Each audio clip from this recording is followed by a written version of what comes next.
pada saudara kita di Palestina.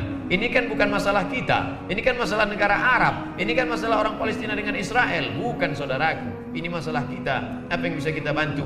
Kau bisa berjuang di jalan Allah fisabilillah, kau bantu dengan hartamu, kau bantu dengan nyawamu. Hal adullukum ala tijaratin, maukah aku tunjukkan pada kamu suatu perniagaan, satu perdagangan? Tunjikum min adzabin alim. Ini bisa menyelamatkan kamu. Kamu sekarang bisnis bisa menyelamatkan dari kemiskinan. Kamu sekarang berusaha bisa menyelamatkan kamu dari keberangkrutan.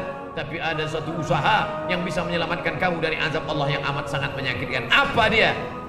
Tu'minuna billah, beriman kepada Allah. Wa tujahiduna fi sabilillah, kau berjihad di jalan Allah. Bi amwalikum, dengan hartamu. Wa anfusikum, dengan dirimu. Tolong agama Allah. Apa yang terjadi sekarang?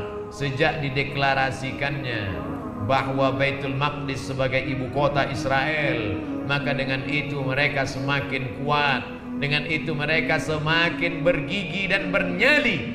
Maka mereka katakan, hai orang Islam, ini yang ada di sekeliling ini adalah para perampok, mereka para pendatang, maka mereka tidak layak tinggal di sini.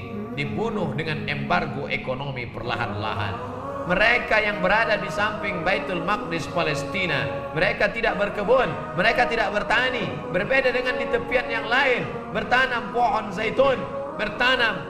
Tapi mereka yang ada di sana mengandalkan hidupnya dari belanja. Tapi apa yang terjadi? Setelah tanah itu diklaim menjadi milik Israel, maka para pemilik toko tidak lagi dianggap pemilik, karena harta mereka dirampas dan mereka hari ini tidak memiliki toko.